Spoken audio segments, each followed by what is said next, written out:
MP engineer Rashid की regular bell पर भी आज सुनवाई होनी है, जिसको लेकर तमाम तैयारियां मुकम्मल की गई हैं। आपको बता दें कि इंजीनियर रशीद की अर्जी पर आज दिल्ली हाई कोर्ट में सुनवाई होनी है। एमपी इंजीनियर रशीद की रेगुलर बेल पर भी आज ही सुनवाई होनी है। इस दौरान एमपी इंजीनियर रशीद ने दिल्ली हाई कोर्ट में अर्जी दाखिल की है। हाई कोर्ट से संसद इजलास में शामिल होने की मांग की है, जिसके तहत इंजीनियर रशीद की तरफ से ये अर्जी दाखिल की गई है। रशीद की अर्जी पर दिल्ली हाई कोर्ट में आज सुनवाई होनी है। एमपी इंजीनियर रशीद की रेगुलर बेल पर भी इस दौरान सुनवाई होनी है।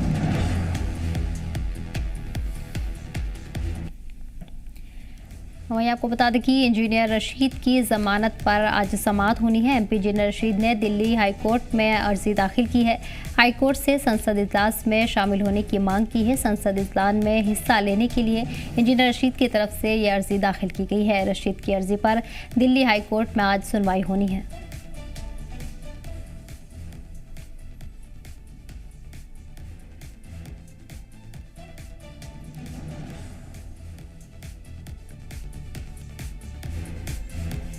और इसी पर जानकारी के लिए हमारे नुमाइंदे एजाज जुड़ गए हैं कुपवाड़ा से। इसके अलावा एआईपी स्पोक पर्सन फिरदौस बाबा भी हमारे साथ जुड़ गए हैं। फिरदौस जी, बहुत बहुत इस्तकबाल है आपका। सबसे पहला सवाल आपसे है, जिस तरह से लगातार ये मसला बना हुआ है इंजीनियर रशीद की रिहाई को लेकर और अब स्पेशल अर्जी उनकी तरफ से दाखिल की गई है, ऐसे में जानना चाहेंगे क्या कुछ जो अपडेट्स है वो अभी तक मिल रहे हैं और किस तरह से वो संसद के सत्र में शामिल होने के लिए अर्जी की दाखिल उनकी तरफ से की गई? बिल्कुल, पहले तो आपका बहुत बहुत शुक्रिया मुझे दावत देने के लिए। तो इस ज़मीन में हमारे जो वकील है, जो हमारा लीगल काउंसिल है, उन्होंने एक अर्जी दाखिल की हुई है दिल्ली के हाई कोर्ट में कि इंजीनियर रशीद साहब को बेल दी जाए, क्योंकि इंजीनियर रशीद साहब अब एक आम आदमी नहीं है। वो बारामूला कॉन्स्टिट्यूंसी के जो 18 लाख से जायद वोटरान हैं उनकी रिप्रेजेंटेशन कर रहे हैं। इतने बड़े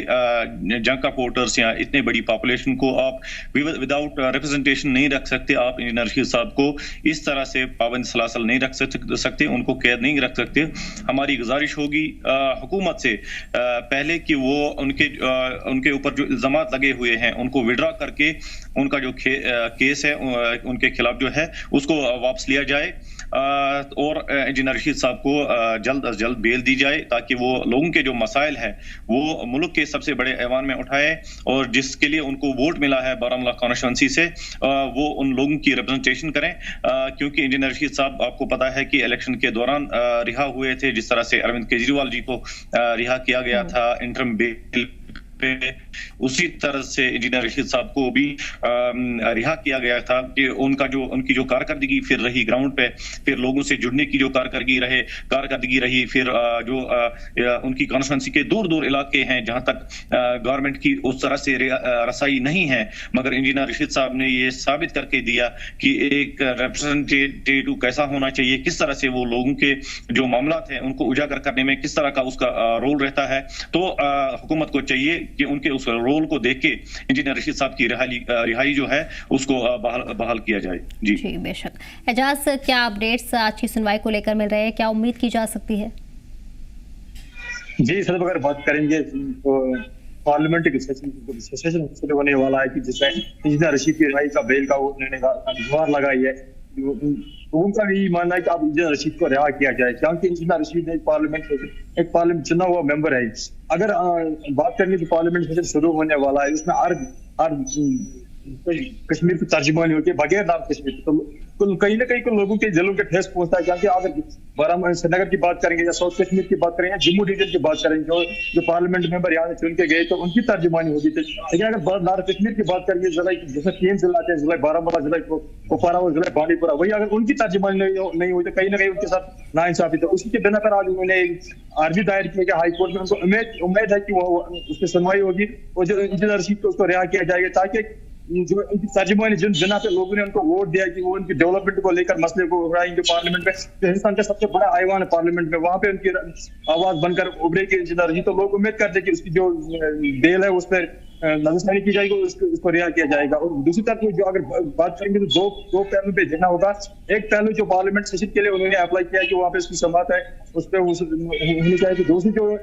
परमानेंट बेल के लिए वहाँ भी आज भी उसकी भी सुनवाई हो रही है। तो उम्मीद की जाती है कि इंदिरा रशीद को रिहा किया जाए। अगर बात करेंगे जैसे फिरदौस बाबा ने कहा कि उन्होंने इंटरनल बेल मिली थी कुछ महीने पहले, जब वो इंटरनल बेल पर आए थे, खासकर नॉर्थ कश्मीर, तो वहाँ पे वो पहले पार्लियामेंट मेंबर है जो उन जगहों पे गए जहाँ तक अभी कोई पार्लियामेंट मेंबर की रसाई नहीं होगा। बात करेंगे मक्सल की जो लास्ट जिला कुपवारा का इलाका है कि मक्सल केयर जो एलआईसी से सटा हुआ इलाका है, वहाँ पे इंदिरा रशीद पहुंचे, बडनमल पहुंचे, जहां तक वो अभी पार्लियामेंट मेंबर वहां पर नहीं पहुंचे पिछले कई सालों से। तो इंदिरा रशीद वहां पर पहुंचे, इंदिरा रशीद वहां पे पहुंचने से लोगों की राहत हुई है, क्योंकि उनके मसाइल जो वहां पे उन्होंने उजागर करने की कोशिश की और उनको मसाइल को जानने की कोशिश की, गाँव पे पूछे।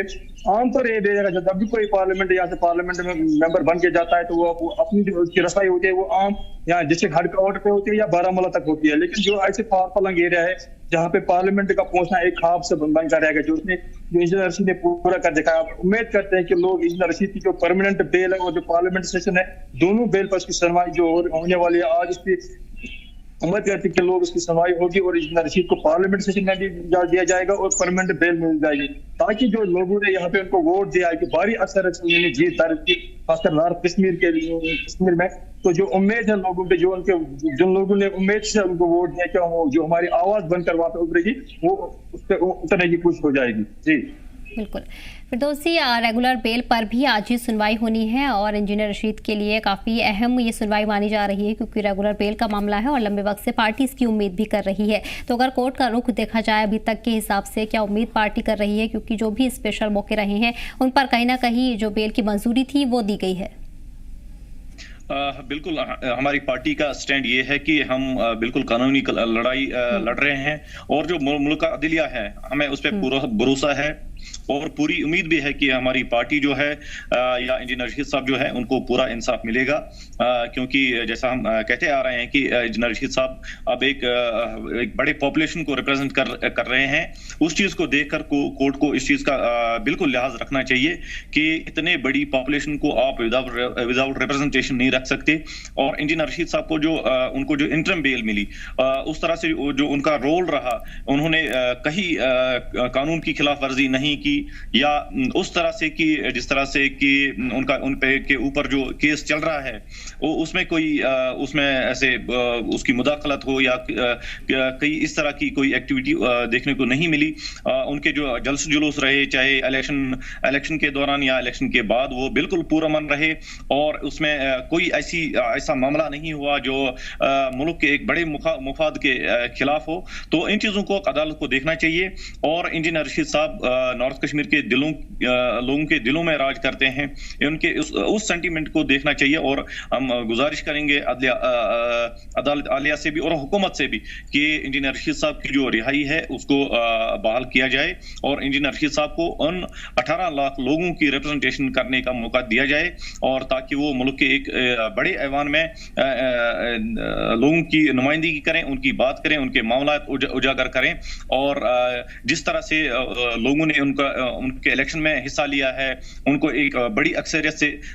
मुल्क के इस बड़े ऐवान में पहुंचाया है, और लोगों की उम्मीद ये है कि इंजीनियर रशीद साहब उनको रिप्रेजेंटेट करने चाहिए। और अदालत से हम ये उम्मीद कर रहे हैं कि इस सेंटीमेंट को देखकर, लोगों के इन जज्बात को देखकर इंजीनियर रशीद साहब की रिहाई की जाए।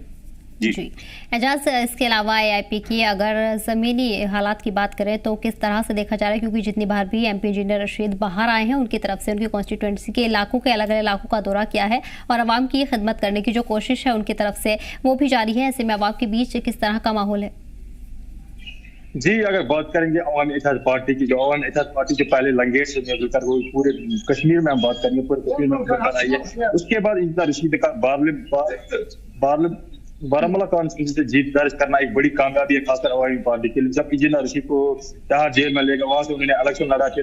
के भारी अक्सरियत के साथ उसने वहां पे इलेक्शन की जीत दर्ज की और जो पार्लियामेंट मेंबर चुनकर यहाँ पे पार्लियामेंट, तो उम्मीद की जाती है कि खासकर अगर बात करेंगे उसके बाद जब इंटरनल बेल मिली इंजीनियर रशीद को, तो मैंने पहले भी बताया कि वो ऐसी जगहों पे गए जो वहाँ पे जो फारफलंग एरिया जहाँ तक अभी कोई एमएलए ने पार्लियामेंट मेंबर वहाँ पे पहुंचे, लेकिन इंजीनियर रशीद वहाँ पे खुद गए, वहाँ पे लोगों के मसाइल जाने, वहाँ पे उनके जो दुविधा है वो जाने की कोशिश की। तो कहीं ना कहीं अगर बात करें तो लोग भी चाहते हैं कि इंजीनियर रशीद की जो बेल है वो परमानेंट हो जाए, क्योंकि इंजीनियर रशीद को एक भारी अक्सर मिल गया। खासकर नॉर्थ कश्मीर की हम बात करेंगे, क्योंकि अगर जब पार्लियामेंट सेशन शुरू होने वाला है, क्योंकि हर डिस्ट्रिक्ट की जब तर्जुमानी होगी तो, लेकिन पार्लियामेंट सेशन में नॉर्थ कश्मीर की तर्जुमानी नहीं होगी, तो लोग कहते हैं कि वहाँ पे तर्जुमानी होगी, जो हमारे मसाइल है वो भी रुके पड़े हुए। अगर बात करेंगे तो वो रुके पड़े मसाइल को उजागर करने की कोशिश करेंगे रशीद। तो वही अगर बात करेंगे AIP पार्टी, इस वक्त AIP पार्टी मौजूद है हर जगह पे, उन्होंने अपने ऑफिस खोले रखे, चाहे हंदवाड़ा की बात करेंगे, कुपवारा की बात करें, या लोला की बात करें, या नॉर्थ कश्मीर की बाकी जिलों की बात करें, तो इंजीनियर रशीद के हर ऑफिस खोलेंगे जो उनके वहाँ पे काम कर रहे हैं, जो उनके भाई शेख रशीद जो इस वक्त MLA लंगेट दिया है, वो जा रहे हैं मुख्तलिफ जगहों पे, वो जा रहे हैं, वो अपनी पार्टी वर्करों से मिल रहे हैं, उनके हौसले जो बढ़ाने की कोशिश करे, उनको पार्टी को मजबूत करने की कोशिश करे। उनको पता है कि इंजीनियर रशीद एक दिन वापस आएगा और इन्हीं लोगों में जिन लोगों ने उन्हें चुना है उनके बीच में रहेगा, क्योंकि इंजीनियर रशीद का एक बड़ी भारी अक्सर वोट हासिल हुआ है नॉर्थ कश्मीर में। लोग कहते हैं कि इंजीनियर रशीद की रिहाई भी होगी और उनको पार्लियामेंट सेशन का भी इजलास में शिरकत होने भी दी जाए, ताकि लोगों के जो मसले रुके पड़े उनकी वो तर्जुमानी कर सके। जी बिल्कुल। फिरदौस जी, देखा जाता है कि ज़मीनी सतह पर AIP काम करने की कोशिश लगातार कर रही है, अवाम के मसलों को सुलझाने की कोशिश कर रही है, लेकिन वहीं कहीं ना कहीं बाधा MP इंजीनियर रशीद की बेल को लेकर पड़ जाती है। ऐसे में आपसे जानना चाहेंगे अभी कौन से मसले तरजीहात पर AIP की बने हुए जिसको लेकर काम किया जा रहा है? यहाँ पे जब हम जमीनी सतह पे लोगों की बात करें, उनके ज्यादा मसाइल तो होते नहीं हैं, किसी के कुछ थानों में मसले होते हैं या मामूली पटवारी के पास कोई मामले होते हैं, तो वो हमारे, जैसा कि एजाज साहब ने भी कहा कि हमारे जो हर एक डिस्ट्रिक्ट में एक MP का ऑफिस खुला हुआ है, पहली तरज का है, देखने को मिल रहा है हमारे कश्मीर में, जहाँ पे MP ऑफिस हो आपको हर एक जिले में मिलेगा और लोगों की रसाई होती है, वहाँ पे लोगों का आना जाना रहता है और उनके जो मामला है वो हम हल कर रहे हैं और सरकार के साथ उठाते हैं, वो मामले हम बिल्कुल हल कर रहे हैं। बाकी जो है हमारी जो पार्टी जो है अवामी इत्तेहाद पार्टी एक मुनज़्ज़म पार्टी है, जिस तरह से बाकी पार्टियां हैं उसी तरह से हमारा जो पार्टी का स्ट्रक्चर है वो इन प्लेस है। और बहुत बड़ी बात यह है कि हमारी पार्टी को जो है नेशनल कॉन्फ्रेंस के बाद हमारी पार्टी को जो वोट शेयर मिला है वो दूसरे नंबर पे पहले नंबर पे नेशनल कॉन्फ्रेंस को मिला, हमारी पार्टी को दूसरे नंबर पे मिला है। तो इस तरह से लोगों की उम्मीदें भी हम पे जुड़ी हुई है और एक अल्टरनेटिव के तौर पे उभर भी रही है अवामी इत्तेहाद पार्टी। तो इस तरह से जो सरबराह है हमारी पार्टी के इंजीनियर रशीद साहब, वो अभी हमारे बीच में नहीं है, वो अभी जेल में है। इस तरह से बिल्कुल एक उनकी कमी जरूर महसूस हो रही है, क्योंकि एक उनके जो अंदाज है काम करने का या लोगों से जुड़ने का, उसकी हमें बिल्कुल कमी महसूस हो रही है और हम उम्मीद कर रहे हैं कि इंजीनियर रशीद साहब हमारे बीच में होंगे। अदालत आलिया पे हमें भरोसा है, मुल्क के कानून पे हमारा भरोसा है। हम उम्मीद करते हैं कि इंजीनियर रशीद साहब हमारे बीच में होंगे। हाँ, बाकी जो पार्टी के मामलात है वो चलते रहे हैं, पार्टी की मीटिंग्स होती रहती हैं और जो हमारे कॉन्स्टिट्यूंसी इंचार्ज हैं या जो हमारे डिस्ट्रिक्ट प्रेसिडेंट्स हैं वो अपने ऑफिस में अपने काम कर रहे हैं। पार्टी की मीटिंग्स रेगुलरली होती है, कोर ग्रुप की मीटिंग्स होती है। वो बिल्कुल आपका कहना बिल्कुल वजह है कि इंजीनियर रशीद साहब जो कि हमारी पार्टी के अभी भी सरबराह हैं, उनकी कमी हमें बिल्कुल महसूस हो रही है। जी बिल्कुल। एजाज, जिस तरह से ये बड़ी खबर है जम्मू कश्मीर से आज, ऐसे में क्या टाइमिंग रखी गई है और कब तक उम्मीद की जा सकती है कि फैसला सामने आ सकता है? देखो सदर, अगर बात करेंगे नॉर्थ कश्मीर के नहीं, पूरी कश्मीर को इस वक्त जो नजरें हैं वो अदालत आलिया पे है, क्योंकि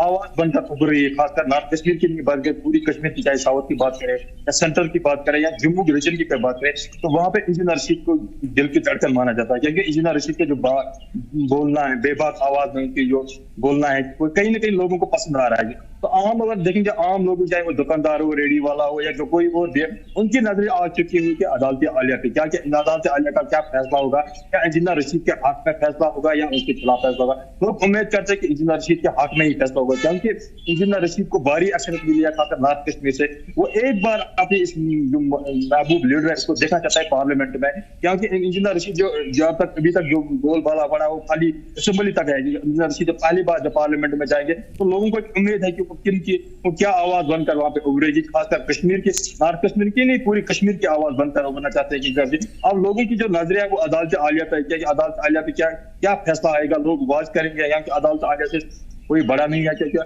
हर उसकी जो फैसले वो तो मंजूर करने की कोशिश करें। तो लोगों की उम्मीद टिकी हुई है कि अदालत पे कि वो इंजीनियर रशीद की जो फैसले है उस पर नजरसानी की जाएगी, इंजीनियर रशीद को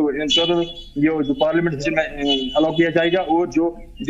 मुकम्मल बेल है उसको उस पर भी नजरसानी की जाएगी। जी बिल्कुल फिरदौस जी, जिस तरह से देखा जाता है कि इंतखाब के बाद एआईपी का वोट शेयर काफ़ी हद तक बढ़ा है और ज़मीनी सतह पर पार्टी खुद को मजबूत करने की कोशिश कर रही है, लेकिन ऐसे में तमाम इल्ज़ाम भी पार्टी पर लगाए जाते हैं। जिस तरह से एआईपी लीडरान की तरफ से मुद्दे पार्लियामेंट में उठाए गए थे, चाहे 370 हो या फिर स्टेटहुड का मसला हो, वो सबसे पहले उठाया गया था एआईपी की तरफ से, लेकिन उसके बाद इल्ज़ाम ये सामने आए कि चर्चा में बने रहने के लिए पार्टी कहीं ना कहीं अपना वजूद बनाने की कोशिश कर रही है। तो इन सभी इल्ज़ाम को किस तरह से देखती है पार्टी?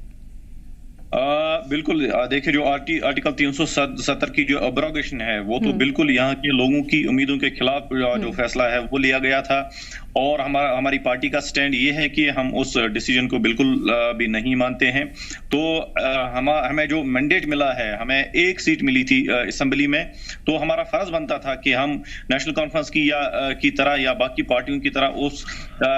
अपने उस मैनिफेस्टो से यू टर्न नहीं ले सकते थे। तो इसलिए हमारा जरूरी था कि उस पर बात करें। हमारे खुर्शीद साहब जो एमएलए हैं लंगेट से, उन्होंने बिल्कुल बाज़ाब्ता इस मामले को उठाया असेंबली में, जो उनकी आवाज थी, जब भी उनको मौका मिला उन्होंने उस पर बात की कि हम नेशनल कॉन्फ्रेंस की तरह उससे यू टर्न नहीं ले सकते थे, क्योंकि फिर हमारा भी हाल वही होता जिस तरह से बाकी पार्टियों का हाल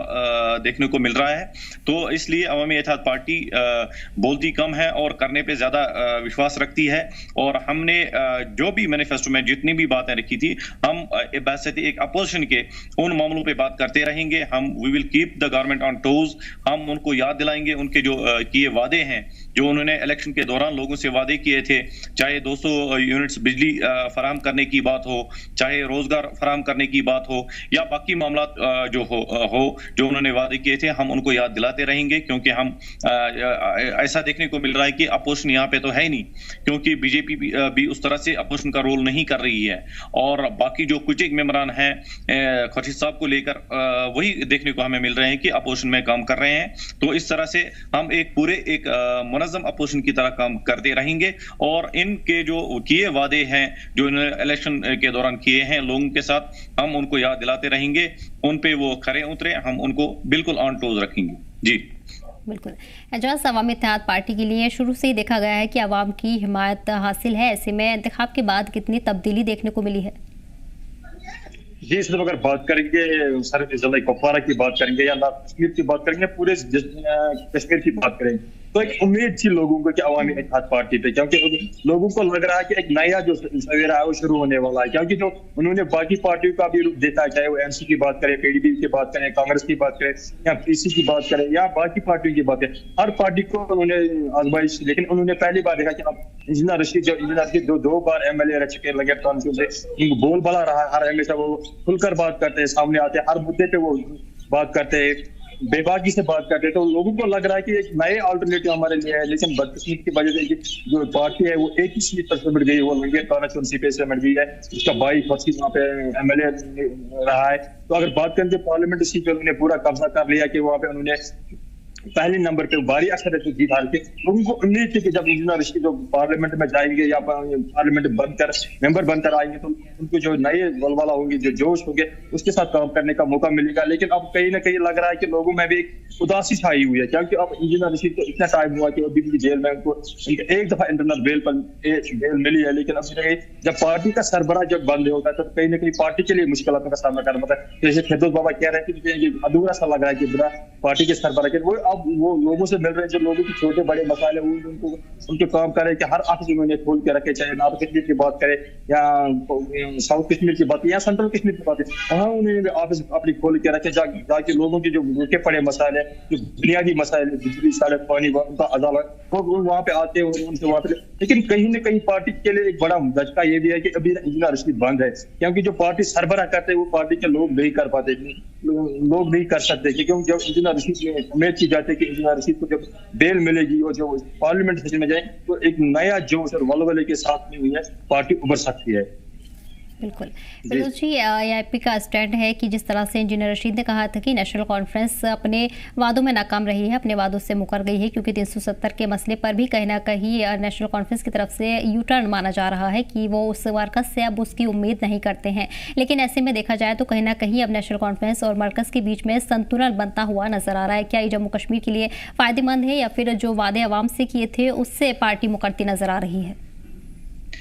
मुझे लगता है कि जो भी नेशनल कॉन्फ्रेंस ने इलेक्शन से पहले जितने भी वादे किए थे लोगों के साथ, पहले तो वो उनको पूरा करने में तो वो बिल्कुल फेल हो गई, क्योंकि रिसेंटली इनके जो 100 दिन हैं वो मुकम्मल हो गए, और जो उनका जो इलेक्शन मैनिफेस्टो था उस पे तो कहीं पे वो दूर दूर तो नहीं दिख रहा है कि वो उस पे खरे उतर रहे हैं। बाकी जो ये है कि इनकी जो मेहनतें जारी है बीजेपी के सामने कि कहीं ना कहीं कुछ करके किसी भी कॉस्ट पे ये स्टेटहुड की डिमांड कर रहे हैं, और मुझे लगता है कि किसी भी हद तक जाने के लिए वो तैयार है। शायद बीजेपी को कहीं ना कहीं एक अड़चने आ रही हैं उनको स्टेटहुड देने में, और एक इनका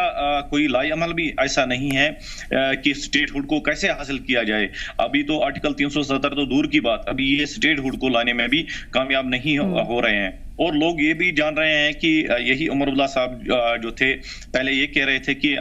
मैं यूटी में इलेक्शन लड़ूंगा नहीं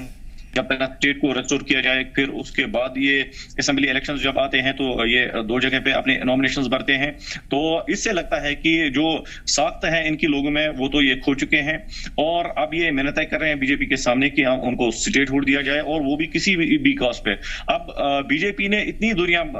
बीजेपी इनके साथ इतनी दूरियां बना चुके हैं पहले कि अब उनको भी नहीं लग रहा है कि कहीं हमारी रिजेम्बलेंस है, कहीं भी हम इकट्ठे हो सकते हैं, क्योंकि उनको लगता है कि शायद उनको फिर नेशनल लेवल पे पॉलिटिकली प्रॉब्लम होगी कहीं ना कहीं। तो अब ये वो गले की हड्डी सी बन गई है दोनों पार्टियों के लिए। तो अब देखना ये होगा कि आगे कैसे जा रहे हैं। हाँ, हम ये डिमांड कर रहे हैं कि अगर इनके पास कोई लाएअमल है, हम अभी आर्टिकल 370 की बात नहीं करेंगे। अभी जो जिससे कहते हैं कि हम शॉर्ट टर्म रेमेडी, अगर स्टेटहुड ही मिल सकता है, मगर आपके पास उसको हासिल करने के लिए आपके पास एजेंडा क्या है, आपके पास प्रोग्राम क्या है, ब्लूप्रिंट क्या है आपके पास, वो उनको देखना चाहिए, वो उनको अवाम के सामने लाना चाहिए। अगर उनको अपोजिशन के भी कहीं पे जरूरत पड़ जाती है, चाहे उसमें अवामी इत्तेहाद पार्टी की बात ही ना हो, हम उसके लिए बिल्कुल उनके साथ उनकी मदद करने के लिए तैयार होंगे। मगर ये पहले ये हमें एक लाएअमल दिखाए, एक एजेंडा दिखाए कि ये स्टेटहुड को कैसे हासिल करेंगे। तो उनके पास तो ऐसा कोई बिल्कुल एजेंडा है ही नहीं, उनके पास कोई ऐसा ब्लूप्रिंट नहीं है कि जिससे वो इनको लगे कि मरकज पे वो ऐसा दबाव बनाए कि तो वो अपने किए हुए वादे जिस तरह से की हुकूमत ने कहा है